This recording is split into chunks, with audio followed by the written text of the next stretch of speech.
야훼여 복수하시는 하나님이여 복수하시는 하나님이여 빛을 비추어 주소서. 세계를 심판하시는 주여 일어나사 교만한 자들에게 마땅한 벌을 주소서. 야훼여 주로부터 징벌을 받으며 주의 법으로 교훈하심을 받는 자가 복이 있나니 이런 사람에게는 환난의 날을 피하게 하사 악인을 위하여 구덩이를 팔 때까지 평안을 주시리이다. 아멘. 오늘 함께 읽으신 본문 말씀을 가지고 오늘도 연약하기에 주님 편에 섭니다 라는 제목으로 말씀을 전하고자 합니다. 오늘도 연약하기에 우린 주님 편에 섭니다. 요즘 시대는 선과 악이 구분되지 않는 시대다라고 말합니다. 이전에 악하다 생각한 것이 괜찮다라고 말하고 선하다 생각한 것은 굳이 그래야 하나라고 말하는 시대여서 그렇습니다. 이런 현상은 영화에서도 잘 나오고 있는데 그저 악역으로만 나오던 캐릭터들을 변호하는 영화들이 등장해서 그렇습니다. 대표적으로 배트맨 영화에서 악역으로 나오는 조커라는 캐릭터가 그런데요. 조커가 주인공인 조커라는 영화에서 조커가 왜 악한 사람이 될 수밖에 없었는지에 대해서 이야기합니다.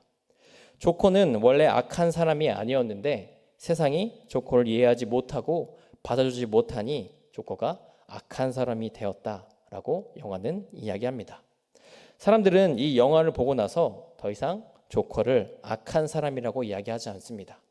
악하지도 선하지도 않은 그저 평범한 사람이다라고 말하고 있습니다. 절대 악이 사라지고 있는 시대다라는 겁니다. 선과 악이 구분이 없어지고 있습니다. 우리의 삶을 봐도 그렇습니다. 상황에 따라 환경에 따라 선과 악이 바뀌고 있습니다. 필요한 것을 놓고 서로 의견이 다른 상황입니다. 한쪽은 다른 쪽에서 한 가지를 포기하라고 하고 다른 한쪽은 한 가지를 포기 못한다라고 이야기합니다. 이때 어떤 쪽이 선이고 어떤 쪽이 악일까요? 내가 속한 쪽이 선이고 나와 반대된 곳이 악이지 않을까요? 대부분 그럴 겁니다. 내 편은 선이고 내 편이 아니면 악이 되고 있습니다. 선과 악이 구분이 없다라는 겁니다. 그저 상황에 따라 환경에 따라 바뀌게 됩니다. 이런 상황에서 오늘 본문 말씀을 보니 이런 이야기를 하고 있습니다. 본문 말씀 1절에서 2절 말씀인데요. 우리 성경 있으신 분들은 함께 읽어봤으면 좋겠습니다. 1절, 2절 말씀입니다. 야훼여 복수하시는 하나님이여 복수하시는 하나님이여 빛을 비추어 주소서. 세계를 심판하시는 주여 일어나사 교만한 자들에게 마땅한 벌을 주소서. 아멘. 뭐라고 이야기하나요? 복수하시는 하나님이 교만한 자, 뒷구절을 보면 그들을 악인이라고 하는데요. 악인을 심판하신다라고 말합니다. 정의를 세우시는 하나님이 선한 주의 백성을 위해 직접 복수해 주신다라고 말하고 있는 겁니다. 너무나도 감사한 소망의 메시지입니다. 악인으로 인해 고통받는 백성에겐 최고의 메시지입니다. 그렇다면 여기서 한 가지 질문을 드리고 싶습니다. 여기 본문에 나오는 하나님의 편인 그의 백성은 누구이고 심판받는 악인은 누구일까요? 말씀 배경을 보면 이스라엘과 이스라엘을 괴롭히는 나라들이겠지만요. 우리에게 적용한다면 어떻게 될까요? 누가 하나님 편인 선이고 누가 심판받는 악일까요? 우리는 정말 하나님의 편인 선한 사람들일까요? 네, 많이 헷갈리실 것 같습니다. 선과 악이 구분되지 않는 세상에서 내 편은 선하고 상대편은 악하다고 말하는 세상에서 하나님 앞에 누가 선한지 누가 악한지 알 수 없기 때문입니다. 하지만 다행히도 오늘 말씀엔 누가 하나님의 편인지 말씀하고 있습니다. 어떤 사람이 선한 하나님의 편인지 누가 심판받는 악한 사람인지 명확하게 말하고 있습니다. 우리 본문 말씀 12, 13절 말씀인데요. 성경 있으신 분들 12, 13절 말씀 함께 읽어봤으면 좋겠습니다. 야훼여 주로부터 징벌을 받으며 주의 법으로 교훈하심을 받는 자가 복이 있나니 이런 사람에게는 환난의 날을 피하게 하사 악인을 위하여 구덩이를 팔 때까지 평안을 주시리이다. 아멘. 뭐라고 이야기하나요? 주로부터 징벌받으며 주의 법으로 교훈하심을 받는 자는 환난의 날을 피하고 평안할 거다라고 말합니다. 하나님 편에 있는 선한 자는 하나님께 징벌을 받으며 그 말씀으로 사는 자라고 말하는 겁니다. 어떠신가요? 이 말에 동의가 되신가요? 하나님의 말씀으로 사는 건 동의가 되시는데 징벌받는다는 말은 동의가 안 되실 수도 있을 것 같습니다. 하지만 이 말은 우리가 어떤 사람인지, 우리가 어떤 위치에서 하나님을 만났는지 생각해 보신다면 이 말이 동의가 될 겁니다. 우리는 징벌받을 수밖에 없는 죄인입니다. 하나님이 만드신 세상을 망가뜨리고 우리 멋대로 살던 죄인들입니다. 우리 삶만 조금만 돌아봐도 알 수 있습니다. 우린 남을 사랑하기보단 남을 판단할 때가 많습니다. 또 사랑이란 이름으로 남에게 상처를 주기도 합니다. 내 편은 사랑하고 상대편은 미워하는 연약한 사람들입니다.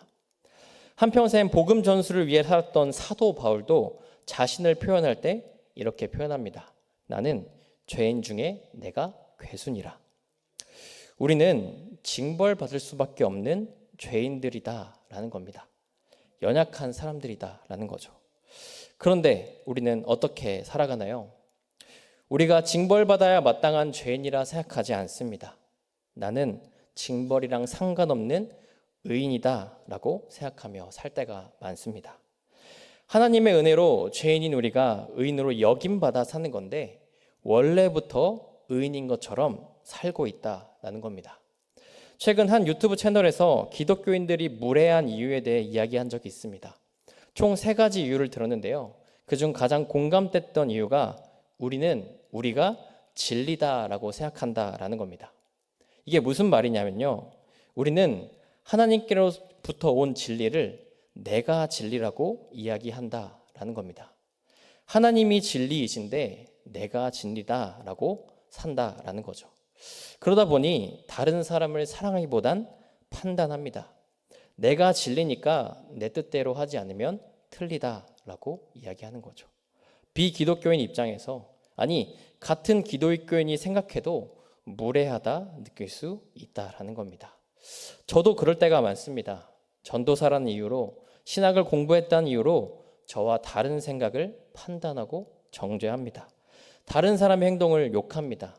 내가 진리가 아닌데, 내가 의인이 아닌데 진리인 척, 의인인 척 살아갈 때가 있다라는 겁니다. 우리는 어떤가요? 의인인 척, 진리인 척 살고 있지는 않나요? 하지만 모두가 아는 것처럼 우리는 죄인입니다. 하나님 앞에 징벌받을 수밖에 없는 죄인들입니다. 주님 편에 설 수밖에 없는 연약한 사람들, 오늘도 연약한 죄인이기에 주님 편에 섭니다 라고 외치는 사람들이다라는 겁니다. 우리 본문 말씀 17절 말씀이 그걸 잘 표현해 주는데요. 우리 본문 말씀 17절 말씀 성경 가지고 계신 분들은 마지막으로 함께 읽어봤으면 좋겠습니다. 17절입니다. 야훼께서 내게 도움이 되지 아니하셨다면 내 영혼이 벌써 침묵 속에 잠겼으리로다. 아멘. 뭐라고 이야기하나요? 하나님께서 나의 도움이 되지 않았다면 나는 벌써 침묵 속에 잠겼다라고 말합니다. 하나님 없었으면 저 이미 넘어졌어요. 저 이미 끝났어요. 라고 말하는 거죠. 우리 안에 이런 마음이 있길 소망합니다. 우리 안에 이런 기도가 있길 바랍니다. 주님, 오늘도 주님 없었으면 저는 넘어졌습니다. 주님, 오늘도 주님 없었으면 징벌 받을 수밖에 없는 죄인으로 살았습니다. 주님, 연약한 제 삶 가운데 와 주시옵소서. 주님, 나와 함께 해 주시옵소서.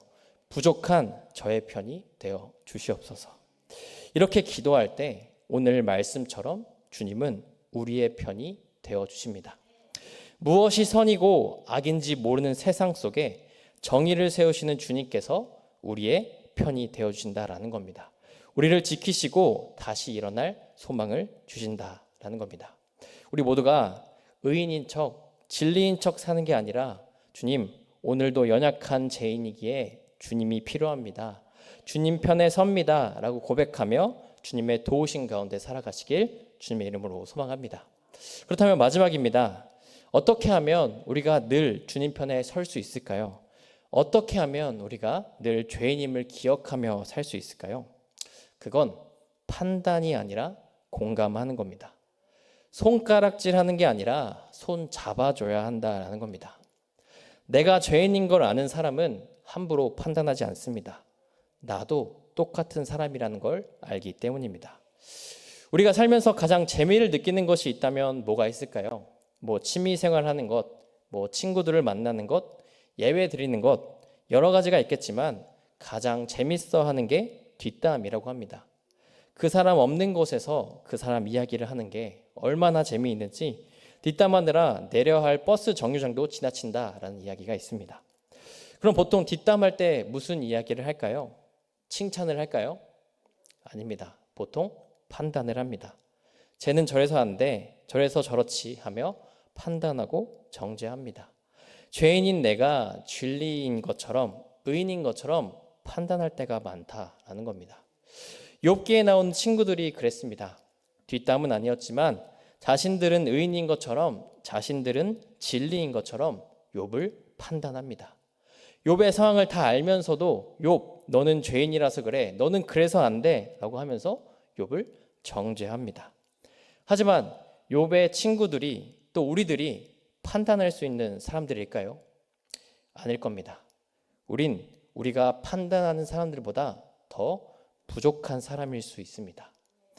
욥의 친구들은 정말 그랬습니다. 욥보다 더 부족한 사람들이었습니다.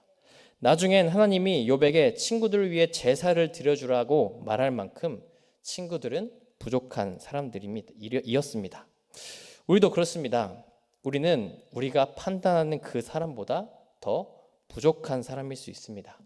아니, 사실 하나님 앞에 더 나은 사람은 없습니다. 다 똑같은 죄인입니다.